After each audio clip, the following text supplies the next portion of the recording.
আরে এখানে কি থালা বাসনগুলো শুধু বসে বসে ঘষলেই হবে? সংসারের তো আর বাকি কাজগুলো পড়ে আছে, তা কে সামলাবে ওগুলো? আর এই জামা কাপড়গুলো ধুয়ে গেলাম, তাড়াতাড়ি গিয়ে কেচে নিয়ে আয়, বুঝেছিস? বলছিলাম মা, একটুখানি অপেক্ষা করে যান। আমি এই থালা বাসনগুলো মাজার পর একটু মেয়েকে খাইয়ে দেব। ও যে খিদের জ্বালায় অনেকক্ষণ ধরে ছটপট করছে। সংসারে এটা ওটা কাজ করতে করতে ওর খাওয়ানোটাই হয়নি, তাই ওর খাইয়ে দাইয়ে এই জামা কাপড়গুলো কেচে নিয়ে আসবো। কি বললি তুই? তোর ওই মেয়ের জন্য আমার এই জামা কাপড়গুলো এখানেই থাকবে? না, আগে আমার জামা কাপড়গুলো কেচে নিয়ে আয়, তারপর তুই এসে তোর মেয়েকে খাওয়াস। তোর মেয়ের জন্য যেন আমার জামা কাপড় পরে থাকবে, সেটা আমি কখনো হতে দেব না। দিতে তো পারতিস একটা ছেলে, তবু নয় দেখতাম, কিন্তু দেখে দেখে একটা কাল সাপের জন্ম দিয়েছিস। মা, এমনভাবে কেন বলছেন? ও তো আপনার নাতনি হয়, তাহলে এমনভাবে কেন বলছেন? যদি ছেলে কিংবা মেয়ে, সেটা তো বিধাতাই জানে। আমি কি করে বলবো বলুন তো মা? আপনি সব সময় আমাকে কথা শোনান। কেন, মেয়েরা কি মানুষ না? আপনি তো একটা মেয়ে, তাহলে একটা মেয়ে হয়ে একটা বাচ্চা শিশুকে এমনভাবে বলছেন? কি বললি? আমার মুখে মুখে তুই কথা বললি? আজকের খোকাকে বাড়িতে আসতে দে, তোর একদিন কি আমার একদিন। তোর মেয়ের জন্য দরদ উতলে উঠেছে না? যেদিন আমার খোকাকে বলেছি তোকে এই বাড়ি ছাড়া করে দেবো, তুই শুধু দেখে নিস। মা, আপনার পায়ে পড়ছি, আপনার ছেলেকে এইসব ব্যাপারে কোনো কিছু বলবেন না। আপনি তো জানেন আপনার ছেলে রেগে গেলে কেমনভাবে আমার উপর অত্যাচার করে, আমাকে খুব মারে। আমার খুব কষ্ট হয় মা। আমি আপনার সব কাজ করে দেবো মা, যা বলবেন আমি তাই করে দেবো, কিন্তু আপনার ছেলেকে বলবেন না মা, দয়া করে বলবেন না। তারপর কমলা আলোকে এসব উল্টোপাল্টা কথা শুনিয়ে সে ঘরের মধ্যে চলে যায় রেগে মেগে। তারপর আলো সংসারের সব কাজ এক এক করে করে ফেলে।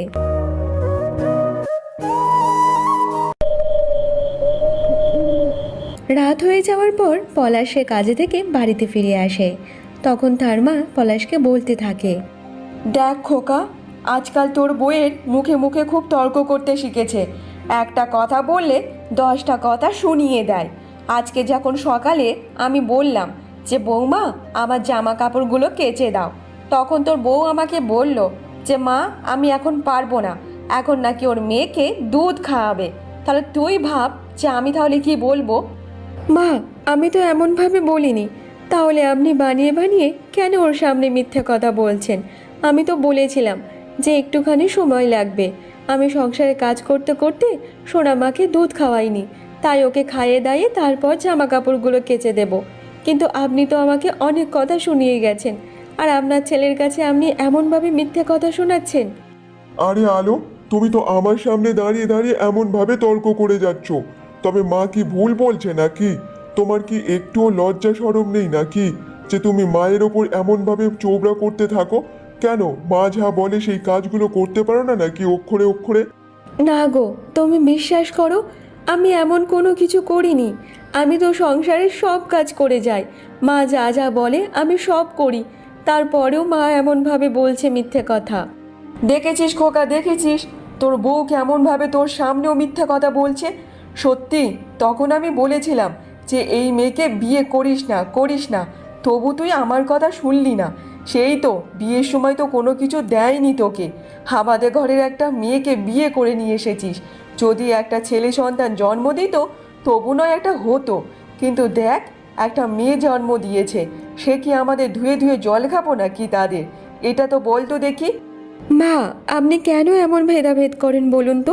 ছেলে কিংবা মেয়ে সব তো সমানই, তবে ছেলেদেরকে যেমনভাবে আপনি তৈরি করবেন, মেয়েকে তেমনভাবে তৈরি করুন না। দেখুন না সেই মেয়ে আপনার মুখ উজ্জ্বল করে কিংবা করে না, একবার তো চেষ্টা তো করে দেখুন।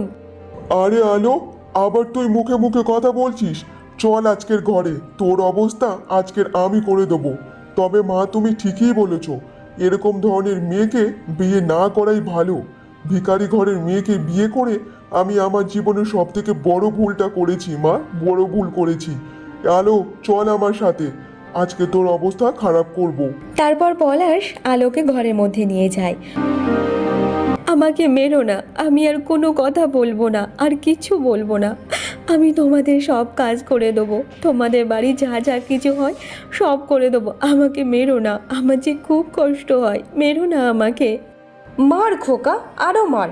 এই মেয়েকে দেখলে আমার গা পিত্তি জ্বলে ওঠে। এই ভিখারি ঘরের মেয়েটাকে মেরে মেরে মেরে ফেল, যদি আমার বুকের জ্বালাটা শান্ত হয়। দেখলে যেন গা পিত্তি জ্বলে যায়। মার মার, আরও মার। পরদিন সকাল থেকে আলো সব বাড়ির কাজ এক এক করে করছিল, কিন্তু পলাশ একটা মেয়েকে বিয়ে করে নিয়ে ঠিক দুপুরবেলা চলে আসে। আরে তুমি এটা কাকে সঙ্গে করে নিয়ে এসেছো? আর এমনভাবে গলায় মালা টালা পরে কেন আছো? এই মেয়েটা হচ্ছে চামেলি, আমি ওকে বিয়ে করেছি। আজকেকার পর থেকে ও আমার বাড়িতেই থাকবে, আর ও আমার স্ত্রী। এই কথাটা শোনার পর আলো অনেক অবাক হয়ে যায়, আর সে কাঁদতে কাঁদতে বলতে থাকে, আরে এটা তুমি কি করেছো? একবারও আমাদের কথা ভাবলে না? একটা দেখো, তোমার ছোট্ট ফুটফুটে মেয়ে আছে, আমি আছি, তারপরও তুমি একটা বিয়ে করে নিয়ে এসেছো। এবার বলো আমাদের কি হবে, আমরা কি করব? সেটা তুমি জানো, তুমি কি করবে না করবে। আজকেকার পর থেকে আমাদের বাড়িতে তোমার আর কোনো জায়গা নেই। তুমি তোমার মেয়েকে নিয়ে চলে যাও এখান থেকে। আর হ্যাঁ, আর একটা কথা শুনে যা, আজকেকার পর থেকে যেন তোর মুখ আর আমার যেন না দেখতে হয়। আমাকে একটু শান্তিভাবে সংসার করতে দে, বুঝেছিস? মা, আপনি আপনার ছেলেকে একটু বোঝান না। ও তো আপনার কথা তো বোঝে, আপনি একটু বোঝান না। দেখুন আমার কোলে একটা ছোট্ট শিশু, আমি একে নিয়ে এবার কি করব? তাহলে ও বাবার পরিচয়ে কিভাবে বাঁচবে? মা, আপনি তো জানেন সব কিছু। তাহলে আমি কি করব মা? এমনভাবে আমাকে তাড়িয়ে দেবেন না মা, তাড়িয়ে দেবেন না। আরে এ কাল লাগেনি, এতদিন পর আমার ছেলে একটা ভালো কাজ করেছে। আমি আমার ছেলের পাশে আছি। সব সময় তোর আর মুখটা দেখতে হবে না আমায়। যা যা, এবার যা, তোর ব্যাগ পায়টা নিয়ে সব এখান থেকে গুটিয়ে কেটে পড়। তোর মুখটা যেন আর না দেখি আমরা। এতদিন পর আমার ছেলে একটা ভালো কাজ করেছে। যা দেখি যা। আলো অনেকবার করে সবাইকে অনুরোধ করে, কিন্তু তার কথায় কেউ কান দিচ্ছিল না। সবাই তাকে ঘাড় ধাক্কা দিয়ে বাড়ি থেকে বের করে দেয়। তবে মা, আমি একটা কথা বলে যাচ্ছি, একটা মেয়েকে চোখে জল ফেলিয়ে তার কাছ থেকে তার সংসারটা কেড়ে নিয়ে নতুন একটা সংসার বসালেন, তবে এটা ঈশ্বর কখনো সহ্য করবে না। একটা বাচ্চা মেয়ের কাছ থেকে তার বাবাকে ছিনিয়ে নিলেন, এটাও ঈশ্বর সহ্য করবেন না। আমি তো আপনাকে নিজের মার মতো করে ভালোবেসেছিলাম, তবুও আপনি আমার কষ্টটাকে বুঝতে পারলেন না। সংসারে এত কাজকর্ম করার পরও আপনার মন জোগাতে পারিনি, সেটা আমারই দোষ। ঠিক আছে মা, আমি চলে যাচ্ছি, আর কখনো এই বাড়িতে আসবো না। আপনাকে আমার মুখ আর দেখতে হবে না। দেখ কাল লাগিনি, শকুনের অভিশাপে কখনো গরু মরে না, তাই তোর অভিশাপে আমার ছেলেরও কোনো কিছু হবে না। যা দেখি এখান থেকে। তারপর আলো কাঁদতে কাঁদতে তার মেয়েকে নিয়ে সে তার বাড়িতে চলে যায়। তারপর আলো বাড়িতে গিয়ে তার মাকে সব কথা খুলে বলে। তোর সাথে যে ঘটনাটা ঘটেছে এটা অনেক অন্যায় হয়েছে মা। জানি না ঈশ্বর তোর কপালে কেন এমনভাবে লিখে রেখেছে। তবে একটা কথা শুনে রাখ মা, সব দরজা বন্ধ হলেও মায়ের দরজা সব সময় খোলা থাকে রে মা। তুই চিন্তা করিস না, তুই আর তোর মেয়ে আমার কাছেই থাকবি রে মা। মা, আমার সাথে যা হয়েছে হয়েছে। আমি চাই না যে আমার মতো আমার সোনা মায়ের জীবনটা হোক। আমি ওকে লেখাপড়া শেখাতে চাই, মানুষের মতো মানুষ করব, ওকে যেন সবাই জানে চেনে। আমি আর আমার মতো ওকে মূর্খ করে রাখবো না মা। আর মা, আজকেকার পর থেকে তুমি আমার মেয়েকে খেয়াল রাখবে, আর আমি বাইরে গিয়ে কাজ করে আসবো মা। আমি ওকে মানুষের মতো মানুষ করতে চাই। দেখ মা, তোকে বাইরে কাজ করতে যেতে হবে না। তুই ততক্ষণ নাতনিকে খেয়াল রাখিস। এতটুকু একটা বাচ্চা মেয়ে, সে তো মা ছাড়া থাকতে পারবে না মা। তুই একটা কাজ কর, কিছুদিন থাক, আর কিছুদিন পর নয় তুই কাজে বেরোস। কিন্তু মা, তোমার তো বয়স হয়ে গেছে, আর এমনভাবে তুমি আমাদের পেট কিভাবে চালাবে বলো তো? তার চেয়ে কিছুদিন পর আমি নয় কাজে বেরোবো, আর তুমি তোমার নাতনিকে দেখাশোনা করবে। অন্যদিকে কমলা সকালে রান্নাঘরে যাচ্ছিল, আর যেতে যেতে সে পা স্লিপ করে ওখানেই পড়ে যায়। ওরে বাবা রে, ওরে বাবা, আমার যে কোমরটা ভেঙে গেল রে। কে কোথায় আছিস, তাড়াতাড়ি আয়। বুঝতে পারছি না এই রান্নাঘরে কে জল ফেলে চলে গেছে। ওরে বাবা রে, আমার কোমরটা গেল রে এই বয়সে। কমলের আওয়াজ শুনে তার ছেলে বৌমারা তার কাছে আসে। আরে মা, তুমি এমন ভাবে মাটিতে পড়ে আছো কেন? তোমার আবার কি হয়েছে বলো তো? এই সাত সকালবেলা চিৎকার করে করে ডাকছো। হ্যাঁ মা, আপনার এই চিৎকারে আমার ঘুমের 12টা বেজে গেছে। আমি এত সকাল সকাল ঘুম থেকে উঠি না, শুধু আপনার চিৎকার শুনে শুনে এত সকালবেলা আমার ঘুম থেকে উঠতে হয়েছে। তা বলুন তো দেখি কি হয়েছে আপনার? আমি কি আর সাদে এখানে পড়ে আছি? জানি না রান্নাঘরের মেঝেকে জল ফেলে রেখেছে, তাই তো পা স্লিপ করেই পড়ে গেছি। বাবা, আমি কি এমনি এমনি পড়ে আছি নাকি? কেন মা, এই বয়সে কি চোখের মাথা খেয়ে বসেছেন নাকি? একটু দেখে হাঁটলে কি হতো? যদি একটু পায়ের নিচে দেখে দেখে হাঁটতেন তাহলে তো আজকে এমনভাবে পড়ে যেতে হতো না। কি আর বলবো, একটু দেখে হাঁটবে না আর শুধু খোকা খোকা করে চিৎকার করে বাড়ি মাথায় করবে, যত সব। তার নতুন বৌমার কথা শুনে কমলার অনেক কষ্ট লাগে, কিন্তু সে কোনো কথা বলে না। শুনুন মা, আমি ঘুম থেকে উঠলে সঙ্গে সঙ্গে আমার চা চাই। আপনি একটা কাজ করুন তো, আমার জন্য তাড়াতাড়ি 1 কাপ চা বানিয়ে নিয়ে আসুন। আমার আবার চা না খেলে ঘুমটা ঠিকঠাকভাবে কাটে না। আপনি যান, তাড়াতাড়ি আমার জন্য একটা চা করে নিয়ে আসুন তো। এইসব বলে তার ছোট বৌমা ওখান থেকে চলে যায়, কিন্তু পলাশ সে কোনো কথার উত্তর দেয় না। ভেবেছিলাম ছেলেকে বড় ঘরের একটা বিয়ে দিয়ে একটু শান্তিতে থাকতে পারবো, কিন্তু তার সেই উপায় আছে? এইবার দেখো আমাকে সব কাজ এক এক করে করতে হচ্ছে। দূর, আর ভালোই লাগে না। এই একে পড়ে গিয়ে আমার কোমর টোমর যন্ত্রণা হচ্ছে, তার ওপর নতুন বইয়ের চা বানিয়ে নিতে হবে। কি ভাগ্য করে আমি জন্মেছি। দেখতে দেখতে এমনভাবে আরো বেশ কিছুদিন কেটে যায়। আরে বৌমা, এ তুমি কোথায় যাচ্ছ বলো তো? আর এত ছোট ছোট জামা কাপড় পরে তুমি রাস্তায় বেরোবে? তুমি তো একটা বাড়ির বউ, তাহলে এত ছোট ছোট জামা কাপড় পরে কোথায় যাচ্ছ বলো তো? গ্রামের লোকজন দেখলে তো ছি ছি করবে। দেখুন মা, আমি গ্রামের লোকেদের খাইও না পড়ি না, যে ওরা যেটা বলবে সেটা আমাকে শুনতে হবে। তবে আপনি একটা কথা কান খুলে শুনে নিন, আপনার কথাও আমি শুনবো না। আমার যেটা মন হবে আমি সেটাই করব। আর আমি একটু বন্ধুদের সাথে পার্টি করতে যাচ্ছি, এটা নিয়ে আপনি আপত্তি করবেন না, কারণ আমার ইচ্ছা আমি যা খুশি সেটাই করতে পারি। আর এমনিতে আপনার ছেলে তো সব কিছু জানে, জেনে শুনেই তো আমাকে বিয়ে করেছে, তাহলে এখন কেন আপনি আপত্তি করছেন? আরে বৌমা, তুমি তো ভালোভাবেই জানো মা, এটা গ্রাম, আর গ্রামের মানুষজনরা একটা কথা অনেক রকমভাবে দেখে। আর তুমি একটা বাড়ির বউ, যদি বাড়ির বউ হয়ে এরকম ছোট ছোট ড্রেস পরে বাইরে বেরো, তাহলে গ্রামের লোকজন তো 10 কথা তো বলবেই মা।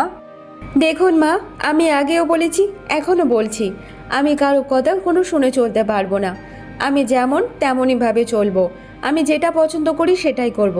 আর আপনার কথাও শুনে চলতে পারবো না।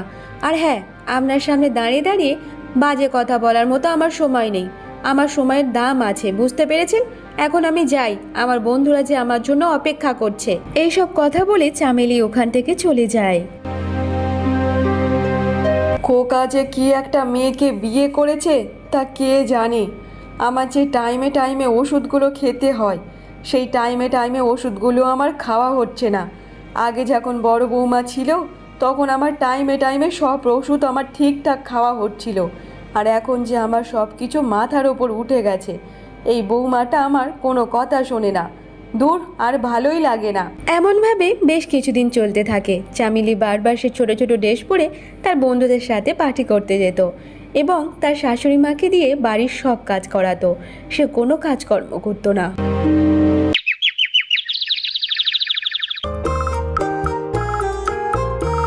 মা, আমার জামা কাপড়গুলো তাড়াতাড়ি কেচে নিয়ে আসুন, আমাকে আবার বিকালবেলা যেতে হবে বাইরে। আর জামা কাপড় না শুকালে তাহলে আমি আর যেতে পারবো না। তাড়াতাড়ি জামা কাপড়গুলো আমার কেচে এনে দিন। বৌমা, আমার যে শরীরটা খুব খারাপ মা, তুমি যাও না মা, আজকের দিনটা জামা কাপড়গুলো তুমি কেচে নিয়ে আসো। আজকে যে আমার শরীরটা খুব খারাপ লাগছে মা। আরে তাতে আমি কি করব? যে আপনার শরীর খারাপ না খারাপ সেসব আমি দেখতে যাব না। আর বাড়িতে আমার জন্য একটা কাজের লোক কেন রাখেননি? আমার বাপের বাড়িতে আমার জন্য অনেকগুলো কাজের লোক থাকতো, আমার সব কাজ করে দেওয়ার জন্য। আর এখানে তো কিছুই নেই। আপনি তাড়াতাড়ি যান আর আমার জামা কাপড়গুলো তাড়াতাড়ি কেচে নিয়ে আসুন তো দেখি। আমি আপনার কোনো কথা শুনতে চাই না। কিন্তু মা, তুমি একবার আমার কথাটা বোঝার চেষ্টা করো। আমার যে খুব শরীর খারাপ মা, খুব শরীর খারাপ। আজকের দিনটা তুমি একটা কাজ করে নাও না মা। একটা সংসারের কাজ করলে কি হবে? কিন্তু মা, আমি তো বলে দিলাম আমি সংসারে কোনো কাজ করতে পারবো না। আপনি বলে দিন না, আমি আর এই বাড়িতে থাকবো না, চলে যাব আমার বাপের বাড়িতে। তবু আর এই বাড়িতে পা আমার রাখবো না। তারপর কমলা সে কোনো কথা না বলে সে তার শরীর খারাপ অবস্থায় চামেলির জামা কাপড় কাচতে যায়।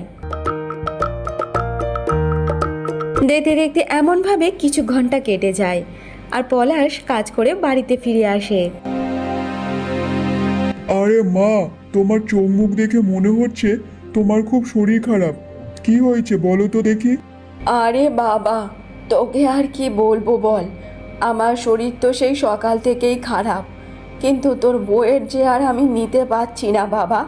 সব সময় বন্ধুদের সাথে কথা বলতেই থাকে ফোনে, আর বন্ধুদের সাথে নাকি পার্টি করতে যায় ওই ছোট ছোট ড্রেস পরে। তাহলে তুই বল বাবা। আর জানিস তো, সংসারের সব কাজ আমাকে দিয়ে করায়। আমার তো বয়স হয়েছে, আমি আর এই সবগুলো করতে পারি বল তো দেখি? এইসব তুমি কি কথা বলছো মা? চামেলি তোমাকে দিয়ে বাড়ির সব কাজ করায়? আরে আরে চামেলি, চামেলি, তাড়াতাড়ি এসো দেখি এখানে। আরে বাবা, ওকে ডাকিস না বাবা, ডাকিস না। ও যে বাড়িতে নেই, ও তোর বন্ধুদের সাথে পার্টি করতে গেছে রে বাবা। ঠিক আছে মা, ওকে আজকের বাড়িতে আসতে দাও। ওর একদিন কি আমার একদিন। এবার ওকে একটা উচিত শিক্ষা দিতেই হবে। সব সময় এমন ভাবে থাকলে হবে না। কিছুক্ষণের মধ্যে চামেলি বাড়িতে ফিরে আসে।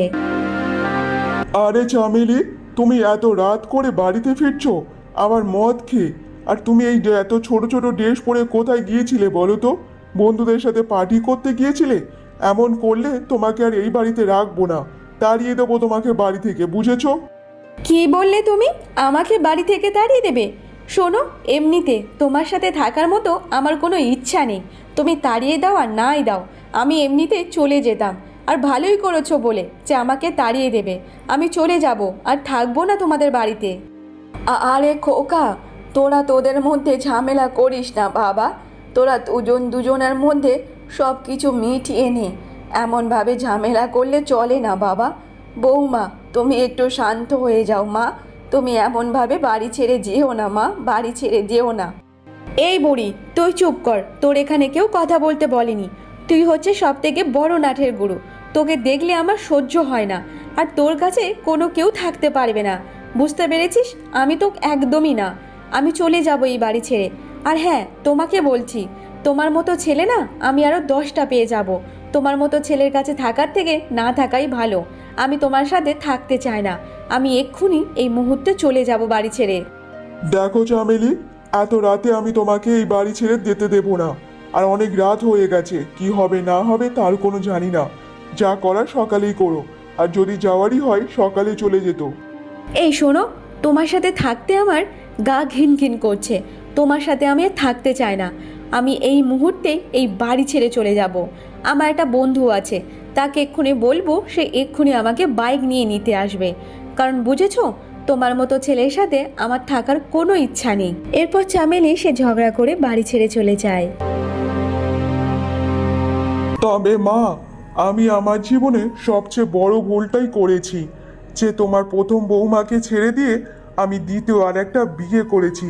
সত্যি মা, ও যে কাঁদতে কাঁদতে অভিশাপটা দিয়েছিল না, সেটা আজকে লেগে গেছে। আর ওর চোখের জলটা সত্যিই ছিল মা। হ্যাঁ রে বাবা, আমিও বুঝতে পারছি। আমি যে ভুলটা করেছি, অনেক বড় ভুল করেছি।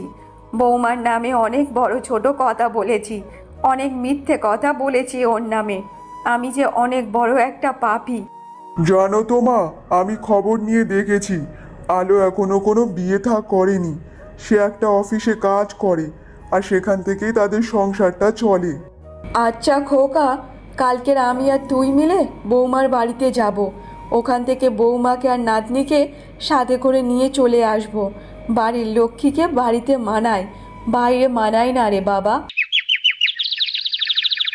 পরের দিন সকালে পলাশ আর চামেলি আলোকে আনার জন্য রওনা দিয়ে দেয়। কী ব্যাপার, আজকের আপনারা আমার বাড়িতে কেন এসেছেন? কিছু কি দরকার আছে? আলো, আমার অনেক বড় ভুল হয়ে গেছে, আমাকে ক্ষমা করে দাও। আমি তোমাকে আর আমার মেয়েকে বাড়িতে নিয়ে যাওয়ার জন্য এসেছি। হ্যাঁ বৌমা, চলো মা, আমাদের বাড়িতে চলো। আমরা যে অনেক বড় ভুল করেছি, আমরা ভুলের শাস্তিও পেয়েছি মা। চলো মা, আর কখনো এমনটা ভুল হবে না। আমি তোমাকে আমার বৌমা না, মেয়ে বানিয়েই রাখবো। চলো মা, চলো। ক্ষমা করবেন মা, আমি আর আপনাদের সাথে যেতে পারবো না। কারণ এমনিতে আমার আর ওই বাড়িতে যাওয়ার কোনো ইচ্ছা নেই। যেদিন থেকে আপনারা আমাকে তাড়িয়ে দিয়েছেন, সেদিন থেকে আমি আমার মেয়েকে নিয়ে অনেক শান্তিতে আছি। তাই আমরা আর ওই বাড়িতে যেতে চাই না। আপনারা ভুল বুঝেছেন, খুব ভালো হয়েছেন। ছেলেকে আর একটা জায়গায় বিয়ে দিন, আর একটা ভালো বৌমা পেয়ে যাবেন। তবে যে বাড়ি থেকে আমি অপমান হয়ে এখানে চলে এসেছি, সেই বাড়িতে আমি আর ফিরতে চাই না। আর আমার মেয়ে তার বাবার পরিচয়ে বাঁচবে না, বাঁচবে আমার পরিচয়ে। একদিন আমার মেয়েকে আমি অনেক বড় তৈরি করব, আর ওকে পড়াশুনো শিখিয়ে মানুষের মতো মানুষ করব। এবার আপনারা আসতে পারেন। নিশ্চয়ই আপনার উত্তর পেয়ে গেছেন। আমি আমার মেয়ে কখনো আপনাদের বাড়িতে আর ফিরে যাব না। আমরা নতুন করে বাঁচতে শিখেছি, তবে ওই বাড়িতে আর কখনো যাব না। পলাশ আর কমলা ভুলটা বুঝতে পারলেও তারা অনেক দেরি করে ফেলেছে। তারপর তারা নিরাশ হয়ে বাড়িতে চলে যায়।